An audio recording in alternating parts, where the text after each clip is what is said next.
Buenas noches, amigos televidentes, sean todos ustedes bienvenidos a la prensa de hoy.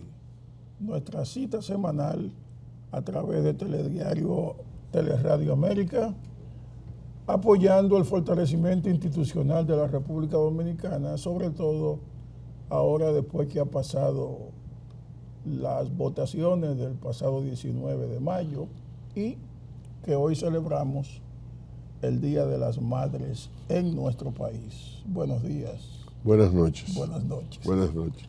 Amigos y amigas, una gran oportunidad de encontrarnos con ustedes y yo quiero desearles ya al echarse la paloma felicitaciones muy especiales a todas las madres dominicanas, esas mujeres que pariendo se convirtieron en las hacedoras del mundo. Y qué bueno haber tenido la suerte. En mi caso, mi madre está en el cielo. Y la mía también. Pero fue no por ser su hijo, sino porque mereció el reconocimiento de todo el que le conoció. Y así hay tantas, las mayorías son madres buenas. Siempre aparecen sus vagabunditas que parieron y no se enteraron.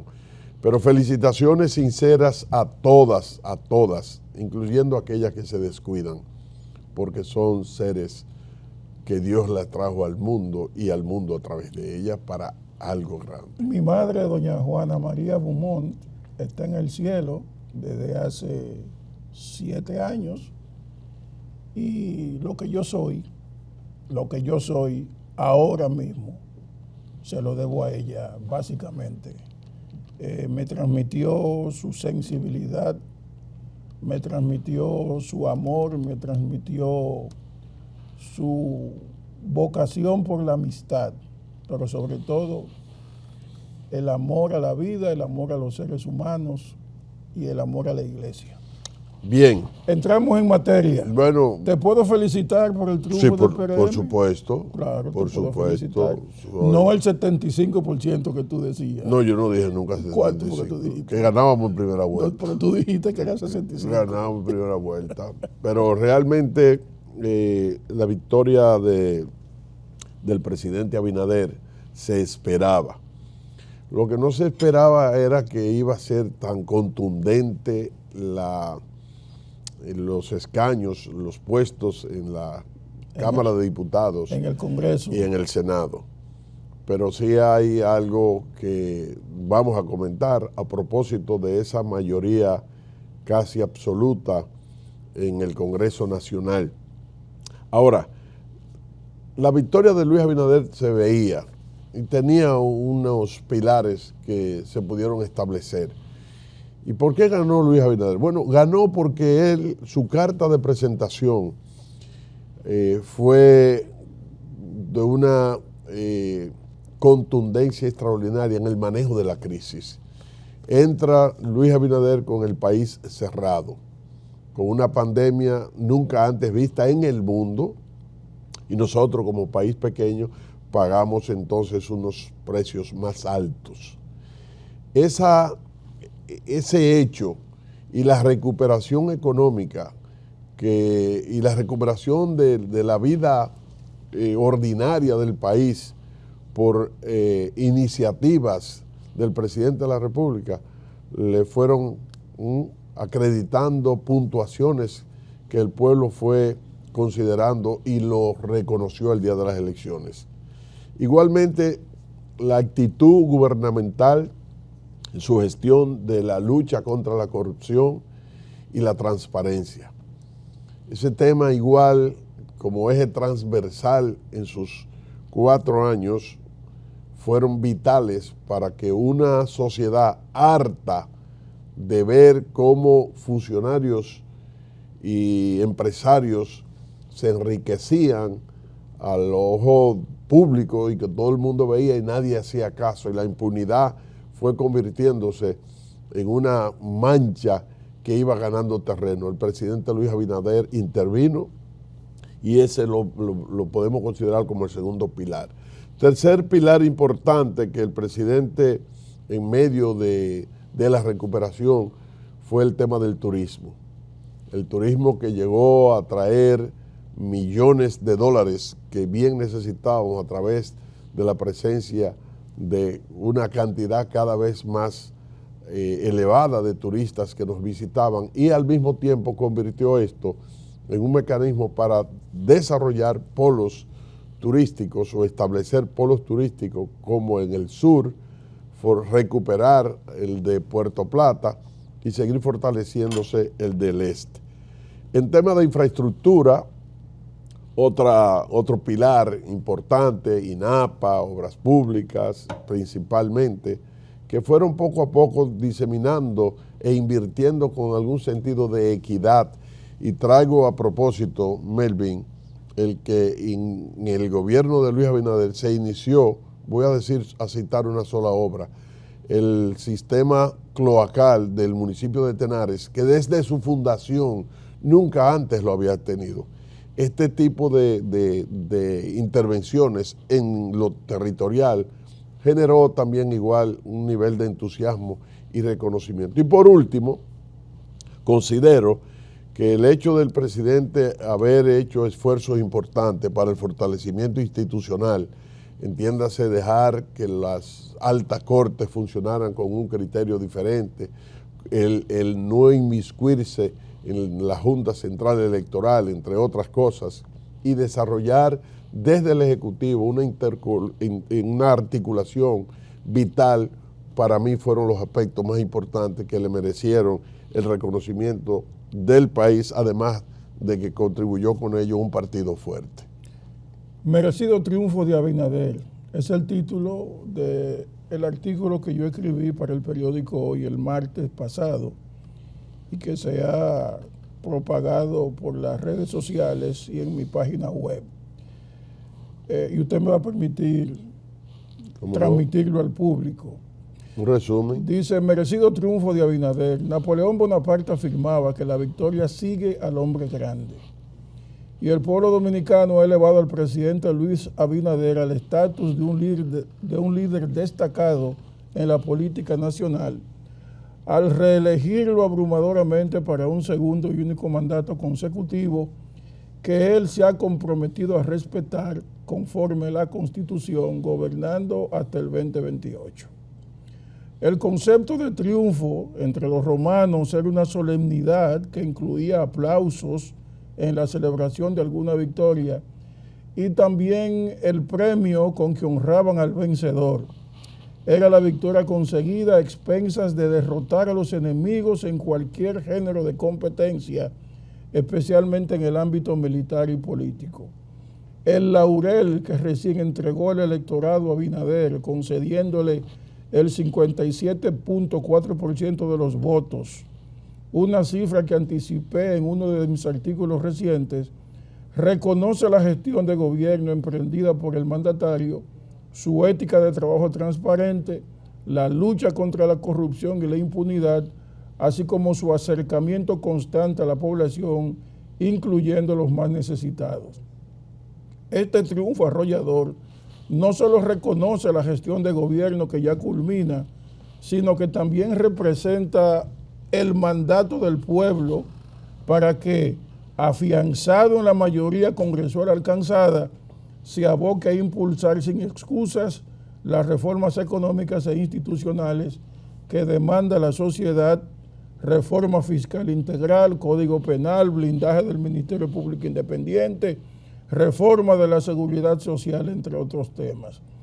Al mismo tiempo, la sola victoria de Abinader consolida la era del PRM, el partido gobernante, con efectos contrarios en las organizaciones opositoras mayoritarias. La Fuerza del Pueblo de Leonel Fernández, si bien creció entre el electorado al obtener casi el 30% del voto presidencial, cayó en el Congreso, mientras el PLD, que postuló a Abel Martínez, redujo su presencia electoral hasta el 10% de la votación, el más bajo de su historia, sin obtener senadores el PLD desde 1990. Opino que los verdaderos triunfos son los que se consiguen sin derramar sangre, a propósito de las votaciones masivas, ordenadas y organizadas por la Junta Central Electoral celebradas el domingo pasado, evidencia del alto nivel de conciencia cívica alcanzado por el pueblo dominicano. Al aceptar finalmente la palma de la victoria, Abinader habló sin desmesura, elogió a la ciudadanía, reconoció a sus rivales, congratuló a sus partidarios y avisora el futuro con optimismo. Ciertamente la victoria sigue al hombre grande, pero no hay triunfador que no sea presa de su triunfo, y la sombra del laurel puede embriagar y adormecer. Este es mi artículo que acabo de publicar y que resume mis conceptos sobre la victoria del presidente Abinader el pasado 19 de mayo. Creo que haces un recorrido coincidente en parte con los temas que tratamos. Sí. Y evidentemente que este triunfo es un triunfo de la democracia. Sí, evidentemente, salió fortalecido el país. Ese titular que CNN, por ejemplo, publicó de que República Dominicana demuestra que es un país maduro, con una democracia sólida, el hecho de que organismos internacionales, especialmente los observadores que estuvieron presentes, más de 60,000, hayan podido encontrar, quiero validar lo de 60,000, debo validar esa cifra, pero era una gran cantidad de observadores que estuvieron en el país, de diferentes países del mundo y organizaciones, y a mí me tocó preguntarle a unos que vi en mi provincia, y nos dijeron que ellos se iban fascinados con el entusiasmo que veían, el orden, no hubo incidentes que lamentar, no hubo sobresaltos, no hubo asaltos a urnas, no hubo nada que pudiese empañar un ejercicio democrático de un país que fue a las urnas, de un país que, a pesar de que ha traído consigo el debate, discúlpame, por la abstención, que es un tema que debemos nosotros abordar. Cuando digo nosotros, digo el país, para consolidar todo lo que tiene que ver con los procesos democráticos en República Dominicana. Pero es que la abstención se elimina, si tú puedes decir eso, obligando a la gente a votar, y en una democracia tú no puedes obligar a la gente a votar, porque esto no es un régimen militar ni totalitario, que las dictaduras obligan a la gente a votar, y por eso sacan los candidatos siempre el 100% de la votación. Los presidentes de regímenes dictatoriales, los dictadores, los tiranos, donde la democracia no funciona, donde hay un solo partido, obligan a la gente a acudir a las urnas, solamente porque si no lo hacen, corren el riesgo de represalias duras. Pero en la democracia no. En la democracia no se puede obligar a la gente a ir a votar. La gente vota si quiere votar. Y por eso, en unas elecciones tuvo un alto porcentaje de gente que no va a votar. Pero ahora, el 40 y pico % quizás preocupe, y quizás también la falta de trabajo de los partidos mayoritarios entre las personas que lo siguen, pero un 30% de abstención, 35% de abstención es normal. Pero parece que por los resultados se puede observar o se pudiese colegir que la abstención fue en los PLDistas, pues sacaron tan pocos votos, y la misma gente de la Fuerza del Pueblo. Yo creo que el PLDista no votó. Y ahí está, con ese 10%. 416,000 y pico de votos sacó Abel Martínez. Vamos a confirmarlo. Ya con el 100% tuvo solo, ¿cuánto fue que tuvo? Abel Martínez obtuvo solo 10% de la votación, 416,000 y pico de votos. 416,000 y pico. A donde se ha reducido ese partido. Entonces, eso significa que la abstención hay que buscarla por ahí, como tú dices, porque ese es un partido que realmente sus seguidores no tenían esperanza alguna de que iban a poder avanzar más allá de Leonel Fernández. Entonces, como esa expectativa estaba ahí presente y la convicción de que Abinader se iba en primera vuelta, porque existía esa convicción, y que Leonel Fernández no tiene los votos para alcanzar a una segunda vuelta, entonces eso redujo la presencia de los PLDistas en las urnas, y solamente el voto duro quizás fue que se arriesgó y salió a votar por Abel Martínez. Muy bien, vamos a seguir hablando de este acontecimiento, el más importante del año 2024, la elección del presidente de la República, la reelección del presidente Luis Abinader. En breve regresamos, no se muevan ahí, y este es el día terminando de las Madres. Felicidades.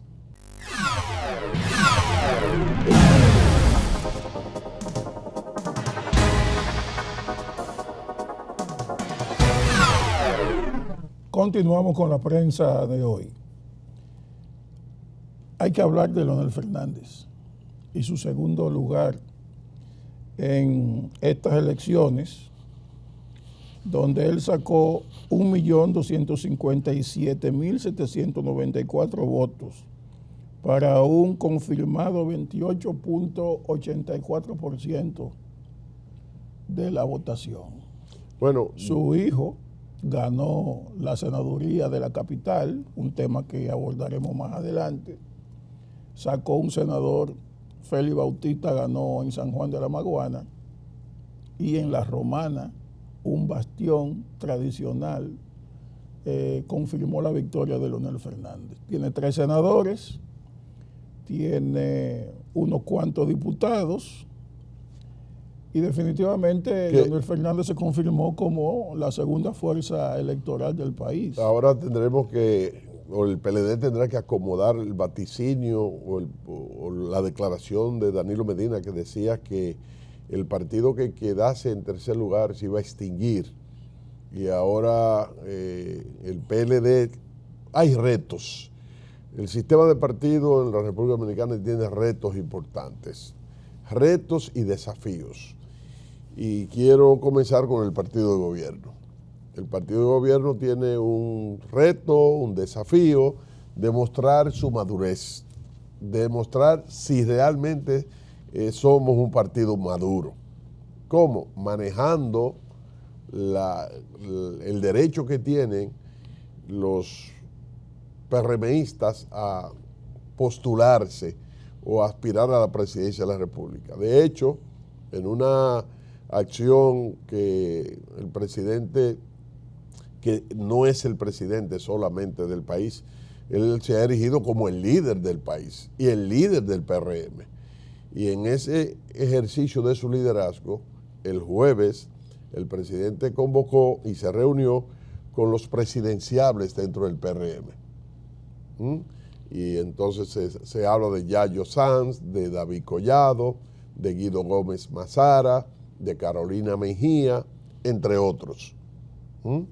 Y que al reunirse con ellos, me imagino... Ahí está también Winston Arnaud. Se nos quedó Wellington Arnaud. Y el presidente del partido, José Ignacio Paliza, que ha declarado que él no aspirará para el 28. Claro, cuando él dice, yo no aspiraré para el 28, está diciendo que será para el 32. De manera que... Él es joven, puede esperar. El presidente de la República quiere tener claro a los compañeros que él es el presidente de la República y que pedirá su colaboración para que la gestión de gobierno no se vea afectada por el ruido de aspirantes que salgan a la calle, que salgan a visitar instituciones, que salgan a apoderarse de espacios para entonces distraer lo que debe ser el cierre de una gestión gubernamental como debe ser buena la del presidente. Ese es el desafío del PRM. No ha trascendido en detalle lo que se trató en esa reunión, pero uno puede presumir que la línea básica de esa reunión consistió en comprometerse a hacer una campaña interna sin afectar al gobierno, sin afectar la estabilidad política del país y sin poner en riesgo la supervivencia del propio partido. Esa es una tarea que debe ser cumplida en ese sentido por la experiencia que tiene la gente del PRM proveniente del Partido Revolucionario Dominicano, que dicho sea de paso, aquí concluyó.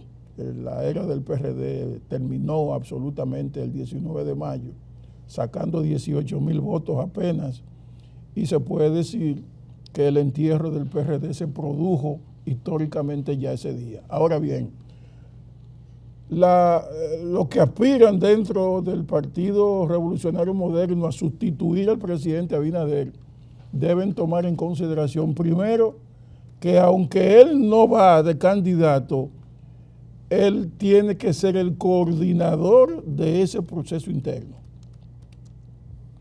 Él debe ser el coordinador de ese proceso interno sin imponer tampoco al estilo de Danilo Medina un ganador dentro del Partido Revolucionario Moderno.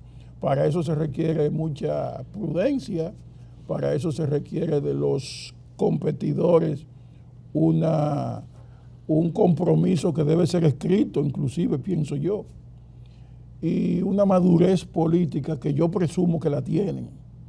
Entonces, mientras el PRM pueda dar esa demostración, se puede poner de madurez cívica, se puede dar el caso de que continúe más allá del 28, siempre y cuando actúen de esa manera.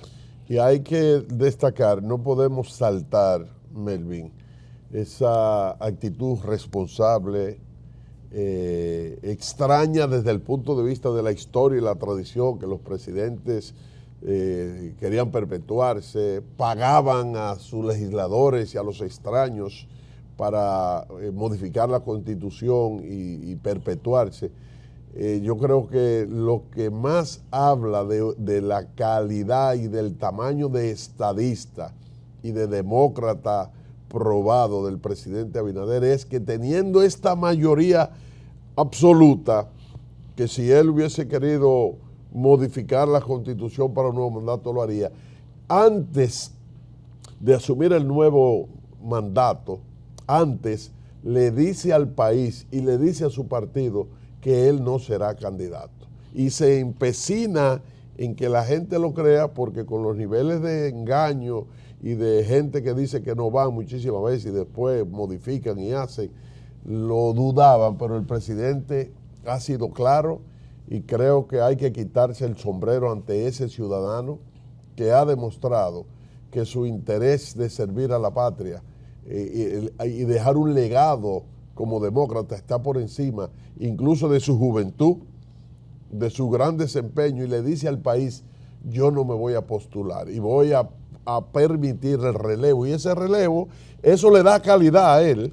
Le da calidad a la democracia. La calidad, sí, pero a él le da calidad al partido, le da calidad a él. Sí, pero a él le da calidad moral para intervenir y reglamentar. Yo digo que no voy, pero ustedes tienen que comprometerse a esto y aquello. Porque lo que hay que cuidar es al partido, lo que hay que cuidar es al gobierno, lo que hay que cuidar es la nueva ética de trabajo que una organización como el PRM está imponiendo. Hay que destacar en esto, yo doy como un hecho que el presidente no va, yo le creo, yo le tomo 100% la palabra, y es algo que yo he venido discutiendo y hablando mucho antes de las elecciones, que el presidente es un hombre comprometido hasta el año 2028. Ahora bien, viene una reforma constitucional para blindar el Ministerio Público y para hacer otras cosas que no incluyen modificar la Constitución para que él vaya. Es más, él habló de que esa modificación constitucional es precisamente para impedir que en el futuro un presidente pueda modificar la Constitución para repostularse, blindándola en ese sentido.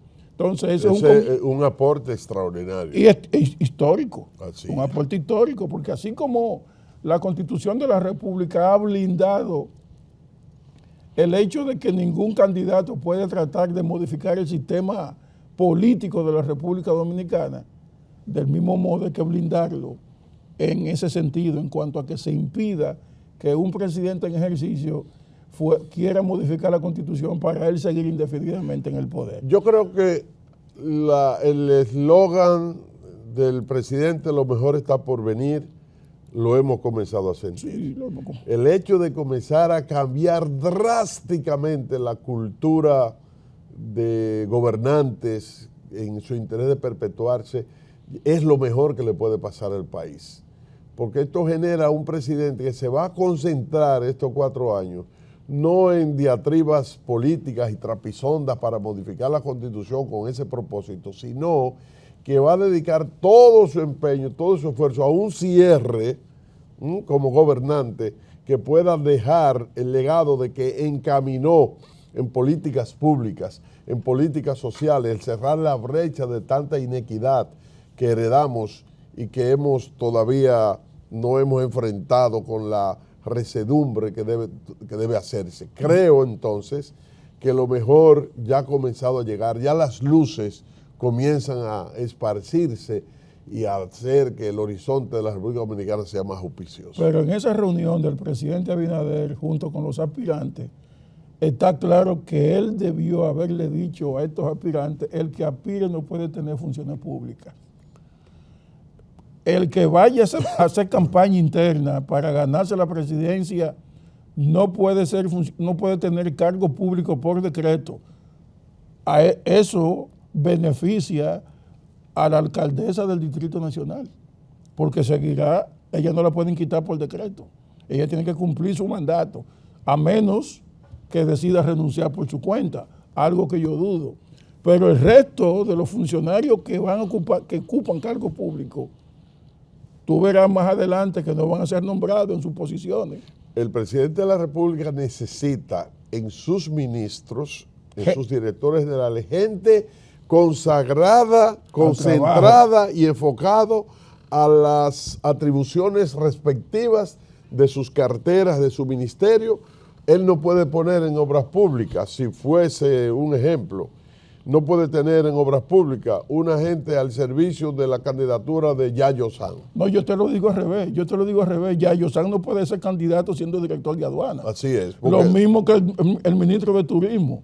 Tú no puedes ser ministro de turismo y al mismo tiempo precandidato presidencial. Sí, porque podría... No, que siempre se produce un cruce de manejo del Estado en esa función. Y eso es corrupción. Eso es corrupción, el manejo de los recursos públicos. Creo que el presidente de la República, vamos a seguir especulando. ¿Y qué tal si él le dijera a esos precandidatos que no abran su campaña o precampaña hasta 2 años para que él pueda generar en los primeros 2 años un nivel? Eso sería lo formal. Sí. Pero tú y yo sabemos que en la práctica eso no se da. Sí, pero por lo menos que no sea el equipo de trabajo de cada uno de esos precandidatos ya está aceitado. No, hace tiempo que está trabajando. Pero y alguien que tiene ventaja en ese grupo es Guido Gómez Mazara, que no tiene función pública. La va a tener. Y que acaba de ganar 5 provincias con los senadores y los diputados del partido. Me consta que Guido hizo un gran trabajo en mi provincia a propósito. Y es un armador, definitivo. De ese triunfo del PRM hay que establecer también reconocimientos y méritos a gente calladita, hormiguitas. Yo quiero citar, por ejemplo, al ingeniero de Línea Ascensión, que fue desde el organizador de la convención, que resultó exitosa, desde la escogencia después a los candidatos, la dirección operativa de la campaña, el ingeniero de Línea Ascensión. Y que no se da mucho bombo. No, una persona que maneja un perfil muy prudente, pero vaya él nuestro reconocimiento igual a las demás autoridades del partido, por ejemplo, al presidente José Ignacio Paliza. Que ya se va a instalar nuevamente como ministro. A la misma Carolina. Como ministro administrativo. No, yo creo que el presidente... Él dijo que no va en el 28, no va a aspirar. No va, pero que va el 32, dejó dicho. El 32, pero puede seguir siendo ministro administrativo. No, él no va a ser, va a otra cartera. ¿A dónde? Va a ser canciller de la República. Se habla de la Cancillería y entonces se está hablando. Parece que el presidente de la República va a remover lo que vaya a hacer antes de agosto. No, él tiene que sacar mucha gente del gabinete. Pero va a ser antes de agosto y entonces eso es importante. El país necesita un gabinete renovado completamente. Cuando volvamos... Un presidente, vamos a votar ese tema cuando volvamos. Cuando volvamos de la pausa, vamos a tratar el tema del consenso que busca el presidente para establecer las reformas propuestas y vamos a hablar de las visitas que tuvo el jueves y este fin de semana con los líderes Abel Martínez y Leonel Fernández. Regresamos.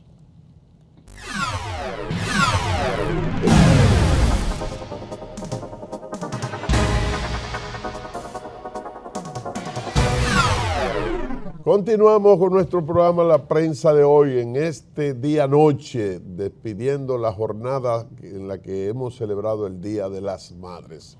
Melvin, ahora tenemos que darle un poquito de tiempo al consenso que el presidente necesita. Él está claro de que no es mayoría mecánica. Eso le daría legalidad a cualquier acción, a cualquier decisión. Pero la legitimidad se la da la participación, la intervención de sectores diversos, no solo políticos, sino sociales, académicos, sindicales, empresariales. Entonces, el presidente no está relajando. Fíjate que esas dos cosas, las que hablamos ahorita, de la reunión con los presidenciables y el mismo jueves, la visita a Abel Martínez, que parece que fue una visita cordial, preparada por él cuando Abel lo llamó para felicitarlo, que aprovecho para decir que Abel se creció con esa llamada. Sí, mira, el pueblo dominicano le ha dado al presidente Abinader y al PRM un mandato directo. Usted tiene aquí el 57.4%, tiene 29 senadores junto con los aliados y tiene 144 diputados, aparte de todos los alcaldes que se ganó en las elecciones de los alcaldes de febrero. Usted tiene aquí la mayoría abrumadora que sobrepasa las 2/3 partes de las matrículas del Congreso para que usted haga las reformas que el pueblo necesita y que usted ha propuesto. Eso no necesita la participación de la oposición. La oposición toda, Leonel Fernández y el PLD, y los minúsculos que quedaron detrás, incluyendo los 18,000 de mi amigo Miguel Vargas, pueden juntarse todos y levantar la mano y nunca van a tener una mayoría en el Congreso con capacidad para boicotear la reforma que introduzca el presidente Abinader. Yo creo que el consenso hay que buscarlo para escuchar las opiniones de los empresarios, de la clase trabajadora, de la clase profesional, de los médicos, de los profesores, etcétera. Pero, ¿qué consenso usted va a lograr, por ejemplo, con un partido que sacó el 10% y otro que apenas sacó el 28%? Eso no tiene influencia en el Congreso, esa oposición. Yo sí creo que ha sido un poco precipitado irse a visitar a Abel Martínez y una visita a Leonel Fernández. Eso puede abrumar más a esa oposición que acaba de salir de un atolladero electoral donde el pueblo, la mayoría del pueblo... Corría lo de atolladero electoral. De atolladero electoral en cuanto a sus resultados para ellos, para los partidos de oposición. Le fue mal. A los partidos de oposición le fue mal. Al PLD 10%, a Leonel Fernández 28%. Yo no quiero debatir con usted, pero eso no es atolladero. Está bien. Podría atribuirse a la Junta un No, está bien, pero retiro el término. Okay. Pero es correcto. Esos resultados, ese desastre electoral de ellos. No, el resultado adverso. Correcto. Vamos a acomodarlo. Lo que quiero decir con ello es que no fue un resultado desde el punto de vista congresional parejo, ni aproximado, que obligue al diálogo, a la negociación, a la transacción en proyectos específicos. Lo que el presidente está haciendo, yo entiendo que el diálogo siempre es bueno, siempre es firme en la democracia, pero yo creo que es temporáneo, es precipitado. Pero hay algo que quizás usted olvida, Vamos a ver. Es que la Constitución del año 2010 le dio rango constitucional a los espacios de concertación. Está bien. El Consejo Económico Social, que es esa ventana a través de la cual la sociedad se expresa. ¿Y qué se está buscando? Bueno, no es solo consensuar en el contenido de las propuestas, sobre todo para la reforma fiscal, para la reforma constitucional. Se busca el que todos los sectores de la dinámica de la vida nacional entendamos que el país no corresponde a todos y el presidente está interpretando que él es gobernante de todos, pero que tiene necesariamente que contar con la población dominicana, con los partidos políticos, no solo para votar, porque no se trata de tomar una decisión, es la legitimidad, la paz social, la legitimidad la tiene, gobernabilidad. La legitimidad la tiene con esa avalancha de votos que le dieron. No, yo digo la legitimidad de las reformas a producirse, que se la va a dar el hecho de que hemos logrado un consenso y que hemos tenido una participación, opinión, debate con los sectores. ¿Quiénes boicotearon el diálogo en el CRES? ¿Quiénes boicotearon eso? Bueno, precisamente por eso. Entonces, ahora esa oposición se redujo notablemente, le quitó la fuerza que exhibieron en este cuatrenio y a partir del 16 de agosto no tendrán la mano accesible para poder boicotear la reforma que el presidente someta. Y el presidente, consciente de que tiene ese poder, quiere lograr que la participación de todas las fuerzas vivas, y eso nos hace a nosotros también sentirnos de esa generosidad, esa humildad del presidente, que no quiere avasallar a nadie, sino lograr que todos participen. Como relaciones públicas está muy bien. No, es el espíritu. Como relaciones públicas está muy bien. No, es el espíritu. De cara a la sociedad. Es el estilo pero de un gobernante. Yo no discuto el estilo. Yo lo que creo que es extemporáneo eso ahora. Nos mandan a hacer una pausa. Y políticamente no tiene ningún resultado inmediato porque la oposición está en situación de que no puede hacer absolutamente nada. Vamos a una pausa y regresamos con el último segmento del programa de esta noche, La Prensa de Hoy. Regresemos.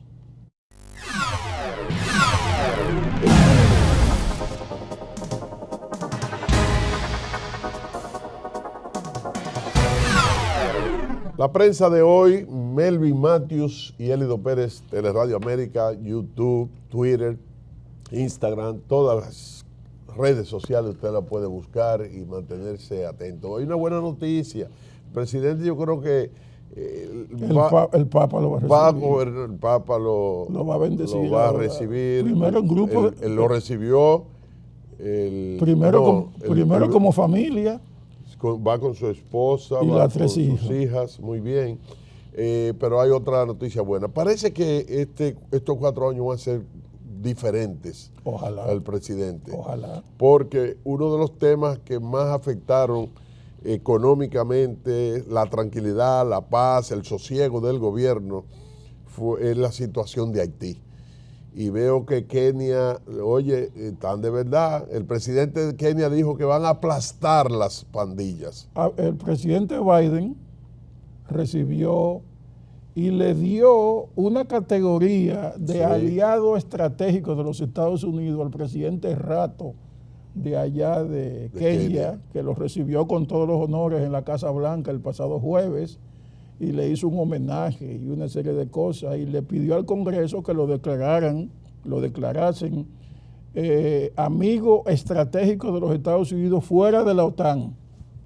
Además, eso es un privilegio del cual han disfrutado pocos países. Lo bueno de esa reunión y sus conclusiones fue que el presidente Biden, por primera vez, habían hecho amagos y algunas declaraciones, pero Estados Unidos está dando demostración de que están interesados en resolver el problema de Haití. No, porque esa invasión de Haití se va a dar en los próximos días ya, porque Biden ya soltó $900 millones para eso. Y el hecho de haber permitido... Y habló en la rueda de prensa precisamente de eso. Sí, diciendo, le preguntaron a los dos cómo iba el tema haitiano, y siempre dijeron que la intervención va en los próximos días, que Estados Unidos, dijo Biden, se compromete con los fondos que sean necesarios pero no enviar tropas.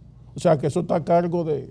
Sí, pero es indirecta. Él ha enviado algunas misiones de inteligencia, pero no soldados. No soldados, así, pero sí. Es una buena noticia para el país, porque en la medida que nosotros tengamos un vecino en paz, en la medida que podamos garantizar que nuestras exportaciones, que cayeron en el último trimestre en un 16%, el hecho de que podamos reactivar con nuestro socio comercial más próximo, más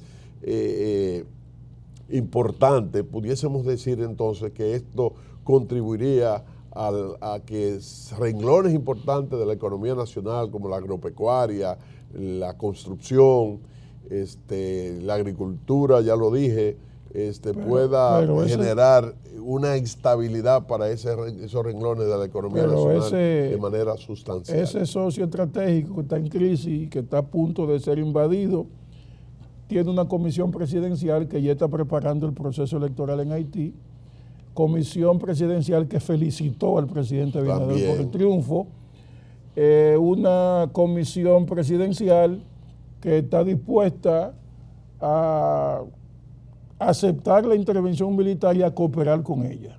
Claro. Entonces, el éxito de Haití nos permite a nosotros estabilizar. Pero el éxito de esa comisión presidencial está en que puedan contar con un ambiente de paz social, porque no puede haber elecciones en un ambiente de caos y de violencia. No puede. Entonces, si viene alguien a ayudarte, lo más lógico es que ellos sean prestos a colaborar y a recibir. Y está claro que si no eliminan las bandas en Haití, no hay posibilidad de estabilidad política en Haití. Y entonces ahora viene el hecho interesante de que la población va a aplaudir el que las bandas sean eliminadas. Y también la República Dominicana tendrá que tener en cuenta muy seriamente, porque parte de esos bandidos querrán pasar la frontera para esconderse en nuestro territorio. Hemos llegado al final. Y eso es lo que tenemos que impedir. No sé, nos quedaron varios temas en el tintero con relación a las elecciones, pero en el curso de la semana y el domingo próximo los abordaremos. Amigos, hemos estado muy contentos de haber contado con ustedes en esta edición de esta noche de la prensa de hoy.